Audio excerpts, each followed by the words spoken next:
வீட்டில் விநாயகர் சதுர்த்தியை இப்படி வழிபட்டால் முழு அருளும் கிடைக்கும். விநாயகர் சதுர்த்தி என்றாலே பக்தர்களின் மனங்களில் ஆனந்தமும் பக்தி உணர்வை ஊட்டும் திருநாள்தான் என்று சொல்லணும். இந்த நாள் விநாயகர் தமது அவதாரத்தை எடுத்ததாக கருதப்படும் நாள். விநாயகப் பெருமானை சிறப்பு வழிபாடு செய்வார்கள். இந்த வழிபாடு பலர் நினைப்பது போல் எளிதானதாகவும் தோற்றத்திற்கேற்ப செய்வதாலே போதுமானதும் அல்ல.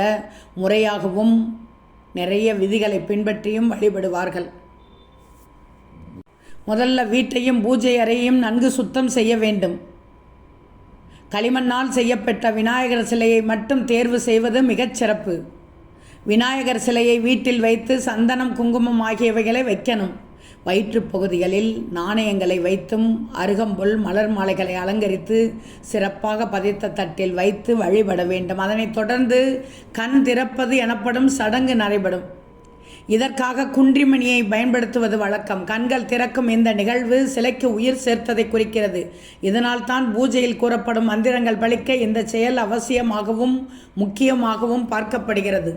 குறிப்பாக வெல்லம், தேங்காய் சேர்த்து செய்யப்படும் 21 மோதகங்கள், சுண்டல், வடை போன்ற பலகாரங்கள் விநாயகருக்கு அர்ப்பணிக்கப்படுகிறது. மற்றொரு முக்கியமான அம்சம் சிலையை எப்போது கரைக்க வேண்டும். வழக்கமாக சிலர் வழிபாடான அன்றைய தினமோ அல்லது மறுநாளில் சிலையை நீரில் கரைப்பது வழக்கமாக கொண்டுள்ளனர். ஆனால் குறைந்தபட்சம் 3 நாட்கள் வீட்டில் வைத்து பூஜை செய்யணும். தினமும் விநாயகருக்கு ஒரு சிறிய நைவேத்தியம் செய்து பூஜை செய்யும் வழக்கத்தை கடைபிடிக்கணும். இதன் பின்பு விநாயகரை மகிழ்ச்சியோடு நீர்நிலைக்கு எடுத்துச் சென்று கரைத்தால் மனதுக்குள் இருக்கும் கவலையும் கஷ்டங்களும் கரைந்து விடும். வசிஷ்ட முனிவரின் மனைவி அருந்ததிதான் விநாயகருக்கு முதலில் கொழுக்கட்டை படைத்து வழிபாடு செய்தார். மூர்த்திகளையும் தன் பிள்ளைகளாக பெற விரும்பிய அனுசூயா போல விநாயகருக்கு இதுவரை யாரும் செய்து தராத உணவை செய்து விருந்தளிக்க அருந்ததி விரும்பினார். ஒருமுறை வசிஷ்ட முனிவரின் குடிலுக்கு விநாயகர் வந்தபோது அவருக்கு விதவிதமான உணவுகளை சமைத்து விருந்தளித்த அருந்ததி புதிய உணவாக அரிசி மாவில் வெள்ளை நிறத்தில் ஒரு பந்து போல செய்து அதனுள்ளே தேங்காய், வெல்லம் கலந்த இனிப்பு பூரணத்தை வைத்து படைத்தார்.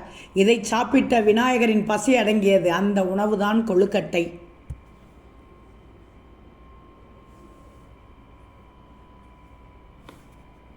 இந்த நெய்வேத்தியத்தை விரும்பி உண்ட விநாயகர் யார் கொழுக்கட்டை படைத்து அவரை வணங்குகிறார்களோ அவர்களுடைய வாழ்வில் உள்ள துன்பங்கள் அனைத்தும் தீரும் என்ற வரத்தையும் தந்தார். இதனால் விநாயகர் சதுர்த்தியில் கொழுக்கட்டை படைப்பது வெறும் வழக்கம் அல்ல, அதற்கு பின் இருக்கும் ஆன்மீக தத்துவம், இறைவனை உணர்த்தும் ஒரு சூட்சும குறியீடு.